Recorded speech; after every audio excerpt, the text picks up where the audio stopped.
योगीराम सूरत कुमार, योगीराम सूरत कुमार, योगीराम सूरत कुमार, जय गुरु राया।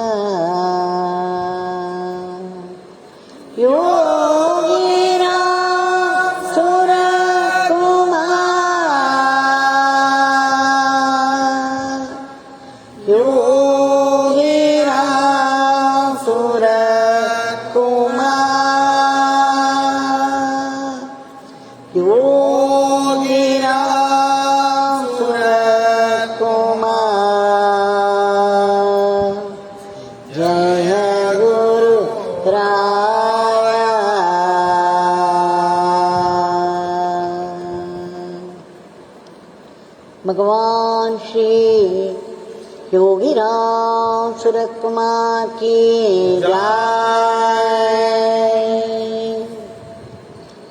सर्वं योगीराम सूरत कुमारार्पणमस्तु।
பகவானின் திவ்ய நாம புஷ்பங்களை ஒரு மணி நேரமாக எல்லோரும் சேர்ந்து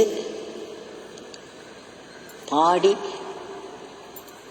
அவருடைய திருவடி தாமரைகளில் சமர்ப்பித்து விட்டோம். இன்றைக்கு மிகவும் புனிதமான ஒரு நாள். நமக்கெல்லாம் ஒரு ஹைலி ஆஸ்பிஷியஸ் என்று சொல்வோம், மங்களகரமான நாள். எப்பேற்பட்ட மங்களம்! நம்முடைய குருநாதர் யோகிராம் சூரத் குமார் அவர்களுடைய குருநாதர் பாப்பா ராம்தாஸ் அவர்களுடைய ஜன்மதினம்.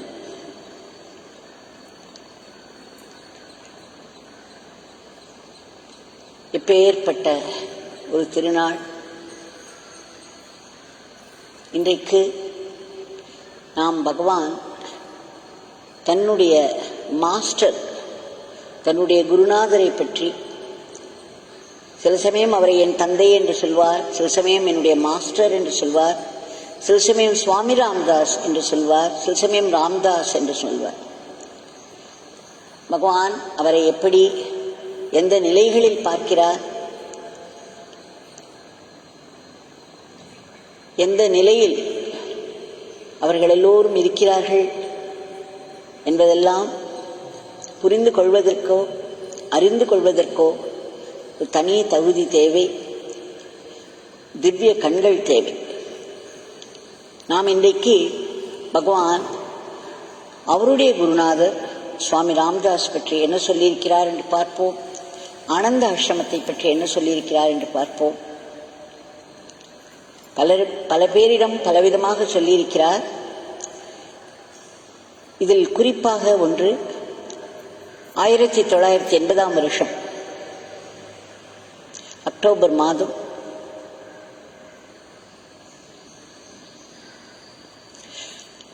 அன்றைக்கு சுக்கவனம், அகரம் ஜெயராமன் போன்ற இன்னும் சில பக்தர்கள் எல்லோரும் அங்கே அமர்ந்திருந்தார்கள் சந்நிதி திருவீட்டில்.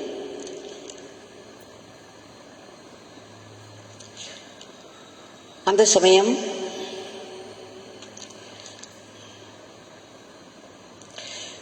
தீபக் என்ற ஒருவர் வந்தார். அவர் சொன்னார், 30 வயதுதான் ஆகிறது எனக்கு. நான் கொங்கணி விஸ்வ பிராமன் ஃபேமிலி. என்னுடைய தாய் தந்தையர்கள் இப்பொழுது இல்லை.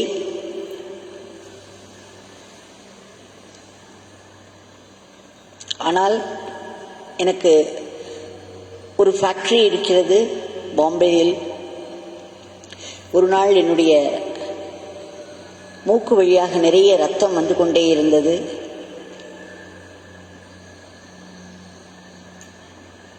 சடன்லி என்னுடைய வயிறும் தலையும் ஏதேதோ மாற்றங்களை, ஏதேதோ விதமான கஷ்டங்களை உண்டு பண்ணி கொண்டிருந்தது. எனக்கு மிகவும் டார்ச்சராக இருந்தது. அதிலிருந்து என்னை யாரோ ஒருவர், யார் என்று சொல்ல முடியவில்லை, ஏதோ ஒன்று என்னை ஹிம்சைப்படுத்திக் கொண்டிருப்பது போலவே நான் உணர்கிறேன். எந்த நிமிஷமும் நான் நிலைகுலைந்து போய்விடுவேன் என்றெல்லாம் நினைக்கிறேன். நான் எங்கு வெளியில் சென்றாலும் யாரையாவது கூட அழைத்து செல்லும் அளவுக்கு என் மனமும் உடலும் பாதித்து விட்டது. உங்களை பற்றி கேள்விப்பட்டு உங்களிடம் வந்தேன் என்று அந்த இளைஞர், 30 வயது இளைஞர் பகவானிடம் சொன்னார். உடனே பகவான் என்ன சொன்னார் தெரியுமா? நீங்கள் காஞ்சன்காடு என்ற இடத்தில் ஆனந்தாசிரம் இருக்கிறது, அங்கு போய் இருந்து கொண்டு அங்கு இருக்கும் ராமநாமத்தை சொல்லிக்கொண்டு பிரார்த்தனை செய்த வண்ணம் இருங்கள். உங்களுடைய கஷ்டங்கள், உங்களுடைய பிரச்சனைகள் அனைத்தும் உடலிலும் சரி மனதிலும் சரி எல்லாம் தீர்ந்துவிடும் என்று சொன்னார். உடனே அந்த தீபக் என்பவர் சொன்னார், நான் எழுதினேன் அந்த ஆசிரமத்திற்கு. பூஜ்ய மாதாஜி கிருஷ்ணாபாய் அவர்கள், பப்பா ராம்தாஸ் என்னை ஆசீர்வதிக்குப்பார், என்னுடைய பிரச்சனைகள் எல்லாம் தீர்ந்துவிடும் என்று ஆசீர்வதித்துள்ளார் என்று சொன்னார். ஆனால் 1 மாதம் அங்கு தங்குவதற்கு முடியுமா என்பது சந்தேகம் என்று சொல்லிவிட்டார். உடனே ஸ்ரீ யோகிஜி சொன்னார், நீ கண்டிப்பாக அங்கு சென்று 1 மாதம் தங்க வேண்டும். நீ கூடவே உன்னுடைய தாயையும் சகோதரியையும் அழைத்து செல்லலாம். என்னுடைய மாஸ்டர் சுவாமி ராம்தாஸ் அவர்தான் உன்னை இங்கே அனுப்பி எனக்கு அவரை பற்றிய நினைவையும் ஆனந்தாசிரமம் பற்றிய நினைவையும் தூண்டிவிட்டுள்ளார். நீ என்னுடைய குருநாதருடைய குடும்பத்தைச் சேர்ந்தவர். இந்த பிச்சைக்காரர் உனக்கு வணக்கம் சொல்கிறார் என்று சொன்னார். அப்படி ஒரு பாவம் ஏற்பட்டு விட்டது பகவானுக்கு.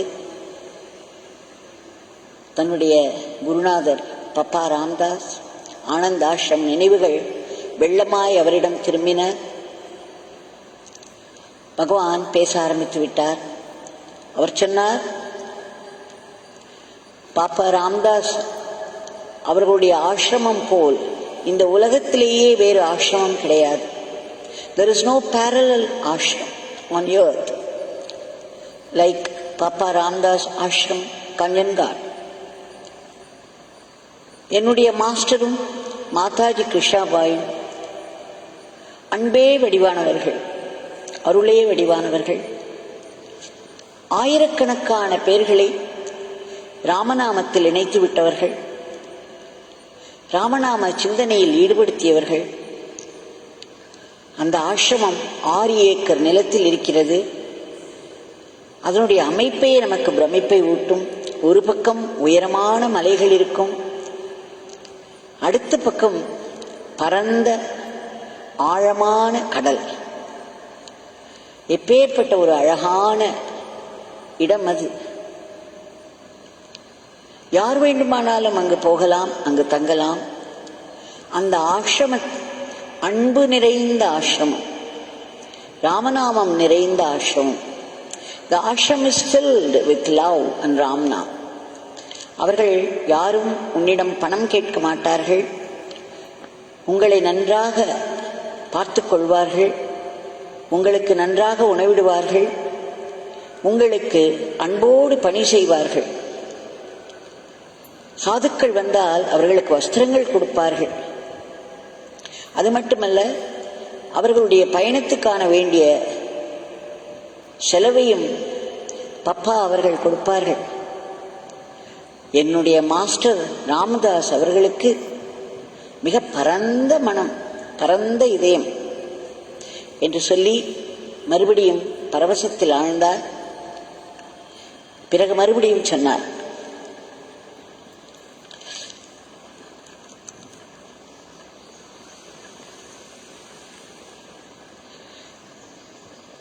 இந்த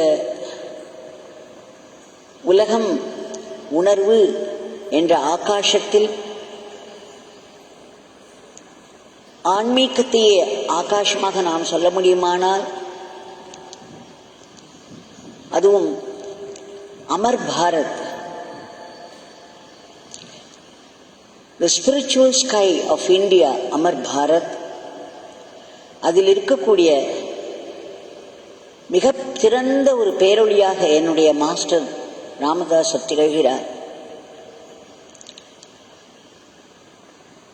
என்னுடைய மாஸ்டர் இல்லாத இடமே கிடையாது. என்னுடைய குருநாதர் ராமதாஸ் இங்கே இருக்கிறார், அங்கே இருக்கிறார், எங்கும் இருக்கிறார். அவருடைய ஸ்தூல சரீரம்தான் நம்மிடம் இல்லை. அவர்தான் இந்த பிச்சைக்காரனை வழி நடத்தினார், இப்பொழுதும் வழி நடத்தி கொண்டிருக்கிறார்.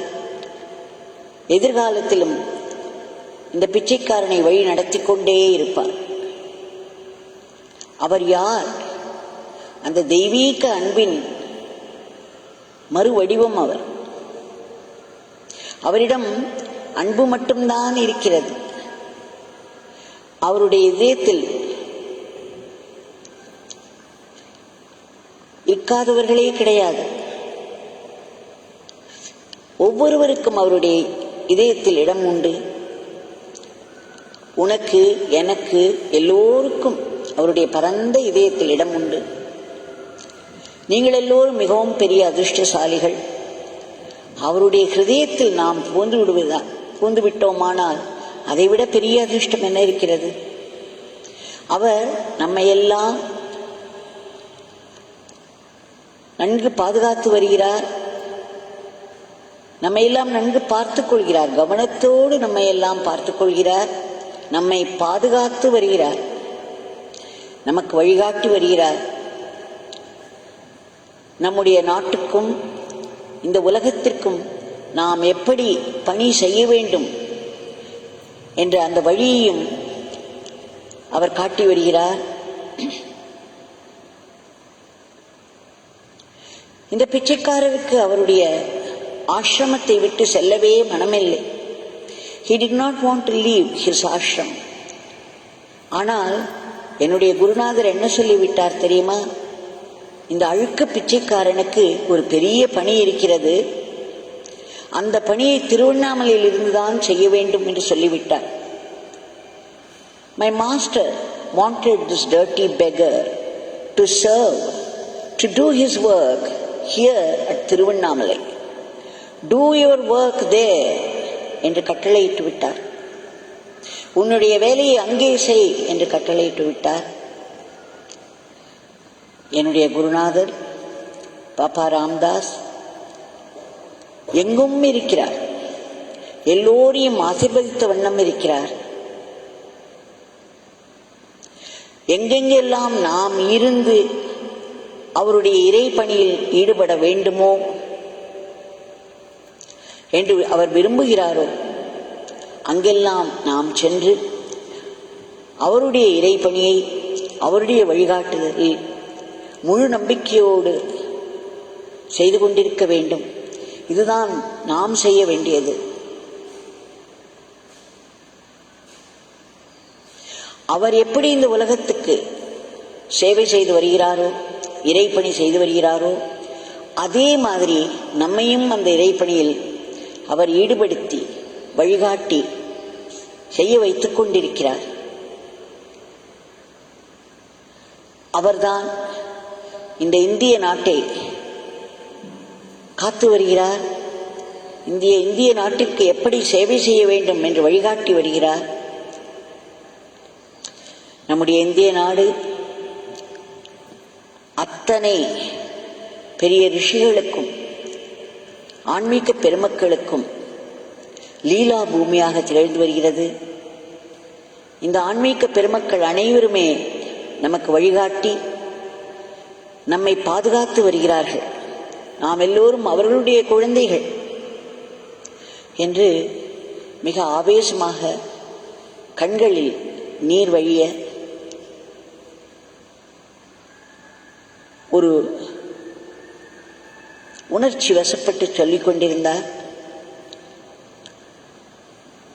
பிறகு என்ன சொன்னார் தெரியுமா? இதை எப்படி முடித்தார்? My master has sent you to remind this beggar of his greatness. The greatest work in the whole world is to remain as a simple and good instrument in the hands of my master, in the hands of our Guru. இந்த உலகத்திலேயே மிகப்பெரிய பணி, மிகச்சிறந்த பணி என்ன தெரியுமா?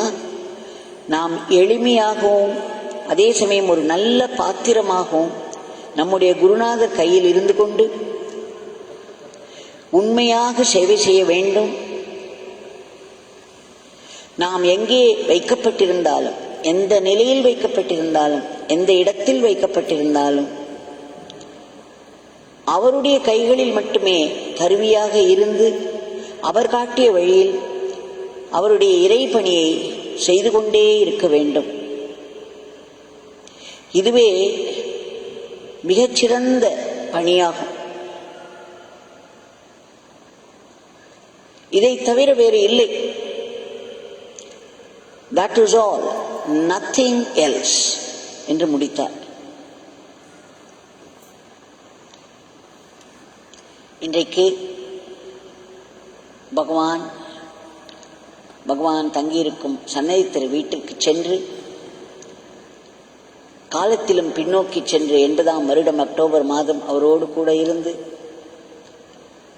அவர் மிக ஆவேசமாக தன்னுடைய குருநாதருடைய நினைவுகளில் மூழ்கி பரவச நிலையில் பேசிய வார்த்தைகளை கேட்டோம். கடைசியாக அவர் அதை எப்படி முடித்திருக்கிறார் என்றும் பார்த்தோம். ஆனந்தாசிரமத்தை பற்றி அவர் சொல்லிய அந்த இன்ஸ்பைரிங் வேர்ட்ஸ் என்று சொல்வோம் அல்லவா, நமக்கு ஒரு ஆன்மீக தூண்டுதலை தரக்கூடிய அந்த வார்த்தைகளை நாம் எப்பொழுதும் நினைவில் வைத்துக் கொள்வோம். அன்பு பேர் வெள்ளம் நிரம்பிய ஆனந்த ஆசிரமம், அருள் வெள்ளம் நிரம்பியது. அங்கே பப்பா ராமதாசருடைய பேரருள், மாதாஜி கிருஷ்ணாபாய் அவர்களுடைய பேரன்பு, சுவாமி சச்சிதானந்தஜி அவர்களுடைய சேவை, பெயர்பட்ட சேவை, எப்படி சேவை செய்வது என்பதை அவரிடமிருந்துதான் நாம் கற்றுக்கொள்ள வேண்டும். அந்த பேரருளானது பேரன்பாக மலர்ந்து, அந்த பேரன்பு ஒரு பெரிய சேவையாக மலர்ந்தது. இந்த மூன்றும் அங்கு ஆனந்த ஆசிரமத்தில் ஒன்றாக கலந்து இருப்பதை காண முடியும். நான் அங்கு ஆனந்த ஆசிரமத்திற்கு சென்றிருந்த பொழுது பப்பா ராம்தாஸ் அவர்களையும் மாதாஜி கிருஷ்ணாபாய் அவர்களையும் சுவாமி சச்சிதானந்த மகாராஜ் அவர்களையும் இப்படித்தான் கண்டேன். அங்கு இருக்கக்கூடிய ஒரு அங்குல இடத்திலும் அவர்கள் 3 பேரும் இந்த 3 பேரும் தன்மைகளாக நிரம்பி இருப்பதை பார்த்தேன். பகவான் 1990 உடல்நலம் குன்றி இரத்தப்போக்கு நிறைய இருந்து, அல்சர் என்று சொல்வார்கள் அல்லவா, இரத்தத்தை கட்டி கட்டியாக வாந்தி எடுத்துக் கொண்டிருந்தார். அப்பொழுது திரு பாரக்நாத் ரெட்டி அவர்கள் பகவானுடைய சன்னதி திரு வீட்டிற்கு சென்று அவரை அழைத்து வந்து கிருப்பாவில் வைத்து டாக்டர் ராதாகிருஷ்ணன் நியூரோ சர்ஜன் பூங்குன்னம் என்ற இடத்தில் ஒரு பெரிய கிளினிக் வைத்து நடத்தி கொண்டிருந்தார். அவரை வரவழைத்து அங்கு 10 நாட்கள் சிகிச்சை நடந்த பொழுது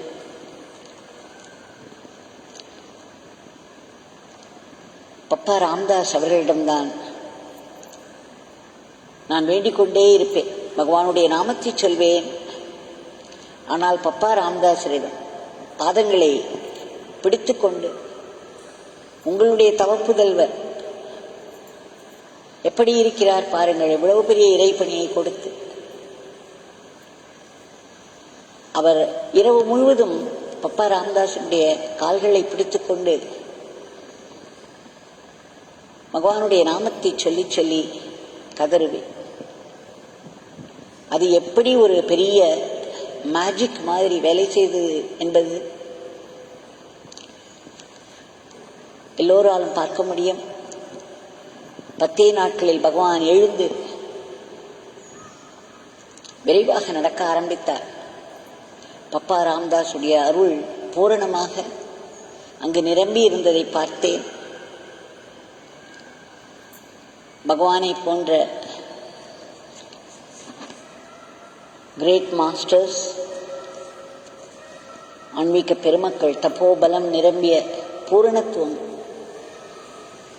பூரணத்துவத்தில் இருக்கும் அவர்களுக்கு அந்த உடல் ஒரு பொருட்டல்ல. அந்த உடலின் மேல் கவனம் செலுத்தி அதை பாதுகாத்துக் கொள்ள மாட்டார்கள். அதை பக்தர்களிடம் விட்டு விடுவார்கள். அப்பொழுது பார்த்தேன் பகவான் எவ்வளவு இன்டிஃபரண்டாக இருக்கிறார் தன்னுடைய சரீரத்தை பற்றி என்று. அங்கே பாரக்நாத் ரெட்டி அவர்கள் வீட்டில் அவர் எவ்வளவு வசதி செய்து கொடுக்க தயாராக இருந்தாலும் பகவான் அவர் வீட்டிலிருந்து வெளியே வந்து ஒரு மாமரத்தின் அடியிலே படுத்துவிட்டார். அந்த மாமரத்தின் அடியிலே வேக வேகமாக சென்று ஒரு பாயை போட்டு ஒரு தலைகாணியை வைத்து பகவானை வற்புறுத்தி அந்த பாயின் மேல் படுக்க வைத்தோம். ஒரு பக்கம் இரத்தமாக வாந்தி எடுக்கிறார், சோர்ந்து சோர்ந்து படுத்துக் கொள்கிறார். ஆனால் ஒரு மெத்தையை தொடமாட்டேன் என்று சொல்லிவிட்டார். ஒரு மாமரத்து அடியில் ஒரு சாதாரண பாயில் அவரை படுக்க வைத்து, டாக்டர் ராதாகிருஷ்ணன் நிறைய ரத்தம் போய்விட்டது, இவருக்கு ரத்தம் கொடுக்க வேண்டும் என்று அதற்கான ஏற்பாடுகளை செய்தார். எப்படி தெரியுமா? அந்த மாமரத்தின் ஒரு கிளையிலேயே அந்த இரத்தப்பையை தொங்கவிட்டு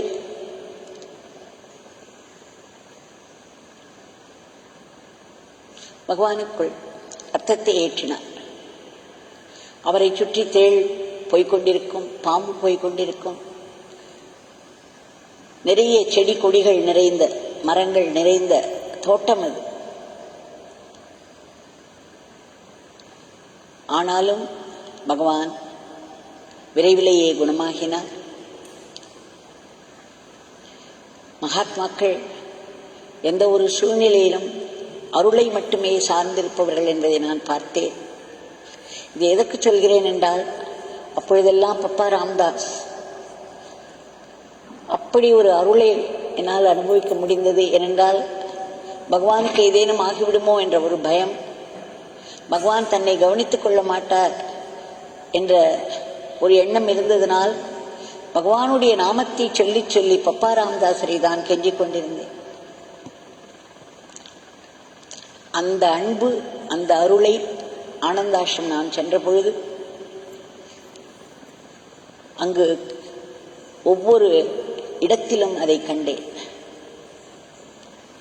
பகவான் யாராவது ஆனந்தாசிரமத்திலிருந்து வந்திருக்கிறார்கள் என்று சொல்லிவிட்டாலே போதும், எழுந்து அவர்களுக்கு நமஸ்காரம் செய்வார். அதை நான் பார்த்திருக்கிறேன் கண்ணா. ஓ, நீங்கள் ஆனந்தாசிரமத்திலிருந்து வந்திருக்கிறீர்கள், என்னுடைய மாஸ்டர் பப்பா ராமதாஸ் அவர்களுடைய இடத்திலிருந்து வந்திருக்கிறீர்கள், அவருடைய ஆசீர்வாதங்களை இந்த பிச்சைக்காரனுக்கு கொண்டு வந்திருக்கிறீர்கள் என்று கூறி நமஸ்காரம் செய்வார். நம்முடைய கிரேட் மாஸ்டருக்கு அமைந்த ஒரு கிரேட் மாஸ்டர் அந்த பப்பா ராமதாஸ் அவர்கள். இன்றைக்கு எல்லோரும் பப்பா ராமதாஸ் அவர்களுடைய ஆசையை வேண்டி வேண்டி பிரார்த்திப்போம். ஒரு மகாத்மாவினுடைய பிறந்த தினம் என்று அபரிமிதமான ஆசீர்வாதங்கள், பேரருள் வந்து கொண்டே இருக்கும் என்று சொல்வார்கள். அன்றைக்கு யாரெல்லாம் அவரை நினைக்கிறோமோ, யாரெல்லாம் அங்கு செல்கிறோமோ, ஏதோ ஒரு விதத்தில் அவரோடு தொடர்பு கொள்கிறோமோ, அந்த மகாத்மாவோடு, அவர்களுக்கெல்லாம் அந்த அருள் வாரி வாரி வழங்கப்படும். அதனால்தான் அதை ஜெயந்தி தினம் என்று கொண்டாடுகிறோம். அன்றைக்கு there will be extraordinary flow of grace for everyone who participates either by thought or word, by talking about him, or by going there to the shrine, to the place where they lived. They continue to live. மகாத்மாக்களுக்கு சரீரம் ஒரு பொருட்டல்ல, அவர்கள் எப்பொழுதும் இருந்து கொண்டே இருக்கிறார்கள். நம்முடைய பகவான் சொல்வார் அல்லவா, ஆனந்த ஆசிரமத்திலேயே தொடர்ந்து இருக்க விரும்பினேன், அதை விட்டு செல்லவே எனக்கு மனமில்லை. எப்பேற்பட்ட இடம், அன்பும் ராமநாமமும் ஆழமாய் எங்கும் நிரம்பி இருக்கும் இடம் என்று சொல்லிக்கொண்டே இருந்தார். இன்றைக்கு நாம் பகவானோடு பப்பா ராமதாசரையும் நினைவு கூர்ந்து ராமநாமம் சொல்லி அவருடைய பாதங்களில் இன்றைய பிரார்த்தனையை சமர்ப்போம். தாங்கள் உடனடியாக குறுக்கிட்டு இன்றைக்கு இந்த உலகம் இப்பேற்பட்ட ஒரு நிலையில், அதுவும் இந்தியா மிகப்பெரிய தவிப்பில் சிக்கியிருக்கிறது. கேட்கும் செய்திகள் எல்லாம் அச்சுறுத்துகின்றன. அரண்டு மிரண்டு போயிருக்கிறார்கள் ஜனங்கள். பப்பா ராமதாஸ் அவர்களிடமும் நம்முடைய குருநாதர் அவர்களிடமும் நாம் ஆத்மாத்மாய் வேண்டிக் கொள்வோம். உடனடியாக குறுக்கிட்டு இந்த உலகத்தை இந்த கொடிய நோய்களின் பிடியிலிருந்து விடுவித்து மீண்டும் சகஜ நிலைக்கு திருப்ப வேண்டும். அது விரைவில் நடக்க வேண்டும். மக்கள் மனத்தில் உள்ள எதிர்மறை எண்ணங்கள் எல்லாம், முக்கியமாக பயம், குழப்பம், ஒரு அவலம், இவைகளெல்லாம் நீக்கி பரவிக்கொண்டிருக்கும் வியாதியை உடனேயே தடுத்து நிறுத்தி அதற்குரிய மருந்துகளில் புகுந்து இந்த கிருமி கூட்டங்களை, அசுரர்களை வதம் செய்வது போல் வதம் செய்ய வேண்டும். அது உடனடியாக நடக்க வேண்டும்.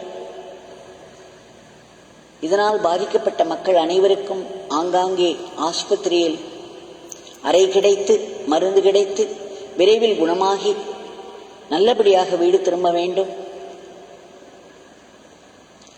இதற்காக தங்கள் உயிரை பணயம் வைத்து நோயை எதிர்த்து போராடி கொண்டிருக்கும் அத்தனை தொண்டர்களுக்கும் பகவான் யோகி ராம் சரத்குமார்,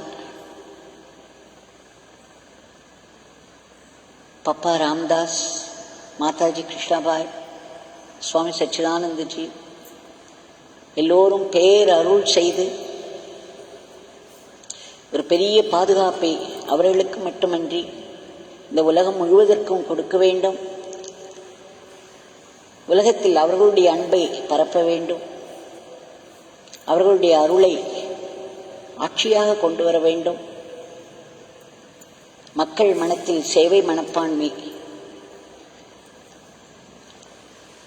நிரம்பி சுயநலம் குறைந்து மற்றவர்களுக்காக பணியாற்றும் நிலை ஏற்பட வேண்டும். பொருளாதாரத்துக்கு ஒரு ஏற்றம் வேண்டும். தெய்வத்தினுடைய அருளானது அன்பாய் மலர்ந்து, அந்த அன்பு சேவையாய் மலர்ந்து விரைவில் ராமராஜ்யம் திரும்ப வேண்டும் என்று ஆத்மார்த்தமாய் சுவாமி ராம்தாஸ் அவர்களிடமும் யோகி ராம் சரத்குமார் குருநாதரிடமும் மீண்டும் மீண்டும் வேண்டி கேட்டுக்கொள்கிறோம். ஜெய் யோகி ராம் சரத்குமார்.